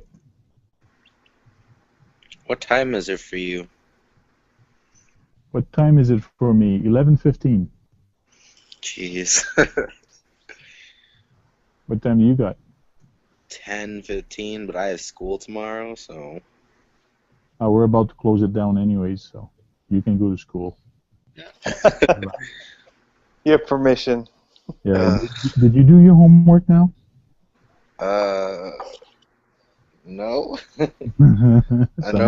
Trouble. I normally do it in health class because I have that done like a week early. So. Now, who hasn't done their homework in the past? Raise your hand. I never do. Who hasn't? Yeah, who has not? Who hasn't? That still applies sometimes even for work these days, right? Yeah. Yeah. It's a last-minute thing. Yep. But that GCM event was fun, but it wasn't a event like a competition. You actually had a scorecard, but it was like golf. You counted your own points. Okay. So you had no ref at every gate. It was you that actually counted your points. You actually get bonus points or bonus time for having smaller wheels. You have a bonus point for different way your truck was set up, but it was basically the wheels of your truck that you got more points. So it was a cool event, and basically my SCX10 1.9, because I had 1.9 tires, I actually lost time with it. So, but you can really tell a big difference on the rig. Tony, it's your first time with a 1.9 rig, your SCX10. It is fun, just like crawling with a Yeti is fun. It's fun with an SCX10, but I find it even funner with a smaller truck with smaller tires, like my 1200 2. For the simple reason it's more challenging. Yeah. Therefore, it's funner. Yeah, I mean, I was looking at when I was getting mine, I was kind of torn between the RC four-wheel drive, the D90 kit, the Defender. I've heard bad thing about it because it's top heavy compared to the other ones. I don't know what. Yeah. Well, that makes it even harder. Yeah, that was one of the things. I mean, the main pushing point for me, the tipping point came down to local parts availability. You know, I wanted something that I could get parts for just about anywhere, and so that's when I landed with the SCX10 because there's so many hop-ups for it, and then I let my kids choose which style, and luckily they know me pretty well, and they know I like the Jeep style. I mean, my favorite cars are Land Rovers, but I know that's out of my range, The closest thing I'll probably get is a Jeep, like a real full size, you know. But so that's kind of like one of my favorite vehicles, is that 4-door, and so that's what they chose, which was pretty cool. They chose the silver one, but I said, well, this one's upgraded, so let's just get the white one, the CR edition with the nicer wheel sets and the light bar, and you know, we'll see. It's fun. I just bought a driver for it today. I'm editing a video right now about RC driver carnage, cutting the guy in half with a jigsaw. So I did that tonight. I put a comment on that picture you put. I haven't had a chance to look yet. Between the hockey game and giving my kids a bath and all that, I basically jumped on to get to this, and I haven't actually switched back over to see it. How's your team doing? They lost. They were up 2-0 in the third period, and they lost. They lost in overtime. I couldn't believe it. Really? Yeah. And see, and actually, I'm in the wrong Google. I can't sign in. Oh, see, yeah, you did. You just popped it apart. Yeah. So here's mine. Here's my bottom part. The only thing I did is I pulled really hard. I didn't have to use a jigsaw. I know. Part of the jigsaw was for video purposes, and I admit to that in the video. So I won't be able to put them back together, but it'll have been worth it for the whole sake of cutting a dude in half with a jigsaw. Yeah, that's gonna be cool. So I just forgot. I forgot to switch it to slow motion, like this, because the iPhone does 240 frames per second, which in slow motion is insane. But I forgot to switch the camera over. I just let it keep rolling. So that's a bummer. My son, when he came down and he saw the bottom part like this on my desk, he goes, "Papa, what happened?" So I told him I took it apart to put him in the truck, and he wasn't happy with that. Yeah. So, what do you use to adhere him to the truck?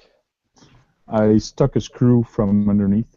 Well, I pre-drilled the screw first, and when you take it apart, you're actually going to see you're going to have plastic at the front and plastic at the front, but a big hole in the center. So I just made sure that when I drilled at the front and the back of them, and I put 2 little tiny screws. I think they're M2 2.5s, I think, metric. Yeah. You don't need a lot to hold it down, but I put the screws there. Well, that's a much better idea than what I was going to do. Super glue. Yeah, exactly. And it wouldn't come out. The super glue won't hold it. The first flip you're going to do, and as soon as you start rattling, it's just going to fall off. Okay. Well, I was looking at like the plastic melt too, like where it like bonds plastic to plastic, but. Yeah, but you're bounding it to Lexan, so it's. It's not as good, yeah. Best thing probably would be shoe glue. Okay. But I'll just use a screw. Yeah, that's a better idea. I made the zip ties look like seatbelts. Oh, there you go. Oh, that'd be cool. That's a great idea. Yeah, but the zip tie, you don't have you don't have legs anymore to tie it. Just a body. Yeah, you go over the shoulder though, and across the back. Could. Yeah. You could. Do a shoulder strap, and still do one down at what's left of its hips. Mhm. I might do both. Go for the look of the seatbelt, and then still screw it in. That's a great idea. Anyway, he's just cut up and he's sitting in the garage right now. I haven't done anything but shoot the video of it, so. I figured I would get on and ask some people before. But, yeah. So. Well, all right, guys, I got to check out.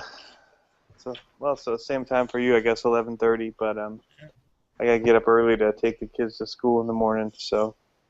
Cool. But yeah. Good night. All right, you guys too. Enjoy. Thanks for dropping by. Thanks. Okay, and I think I'm going to cut it a night also. Yeah. Tank, I posted another link to one of the videos. I'm going to have to go watch. At the 40-second mark is where we start doing the hill climbing. Yeah, I saw that video, and I saw the link. I clicked on it while he was talking earlier. But I'm really surprised how well like the Rox Ascender will climb it, as well as the TF2s. There's another one that's just beside it that's even steeper. We're trying to get them to make it up that one.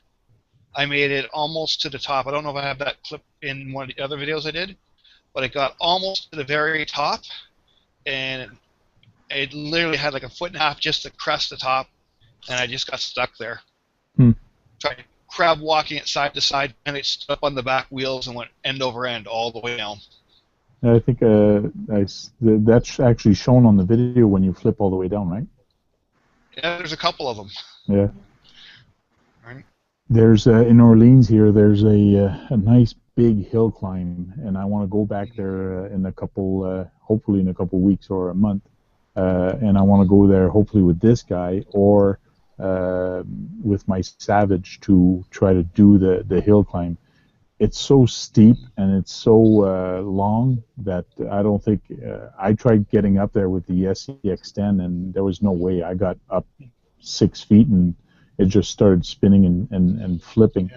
But I want to go there with a beast and a couple Yetis and all that, the Yeti XL, and try to do that hill climb. My Yeti XL broke. Oh yeah? Where'd you break it? Rear? I was doing a video and there's like a little indent in my driveway, and I didn't know it was there, and I wasn't really looking, so I went full throttle into it, and I broke. It's weird because I broke the ESC mount. I actually broke it off the ESC, and then I broke the gears inside of the servo, and that's all I broke. That's weird.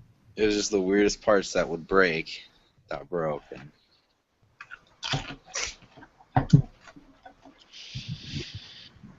Need a new servo now. Cool. All right, guys. Thanks for dropping by. Oh, you're welcome. Everybody have a good night. You too. We'll see you on the next chat, and hopefully see you guys on the trail somewhere. Thanks. Definitely. Yeah. Yeah.